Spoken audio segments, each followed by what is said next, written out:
अब यहाँ हेर्नु हजुरले के गर्नु पर्यो भने जसरी तपाईको लगइन पासवर्ड चेन्ज गर्नु पर्यो भने म्यानेजमेन्टमा जाने, म्यानेजमेन्टमा गएपछि एकाउन्ट म्यानेजमेन्ट छ यहाँ, यसमा जाने।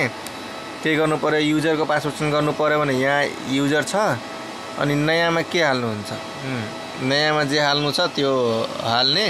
जसरी एडमिन एडमिन 1 2 3 यसमा पनि सेम नै हाल्नु पर्ने हुन्छ। एडमिन एडमिन 1 2 3 तपाईले जे हाल्नु पर्ने हुन्छ दुईटैमा सेम हाल्ने अनि एप्लाई गरिदिने। एप्लाई गरिदिएपछि तपाईको के हुन्छ यो युजर वाला पासवर्ड हुन्छ चेन्ज हुन्छ। बुझ्नुभयो? यसरी पासवर्ड अनि वाइफाई को पासवर्ड चेन्ज गर्नु पर्यो भने होममा गएर अनि यहाँ तपाईको WLAN सेटिङ छ नि यसमा गएर WLAN SSID कन्फिगर छ यहाँ जाने। यहाँ गएपछि हजुरले के यहाँ हेर्नु यो छ 4G को यहाँबाट आयो यो हटाएर जे मन छ हाल्नु।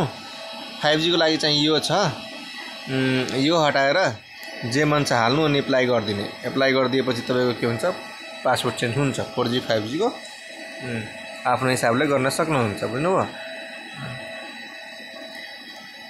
ल हजुर।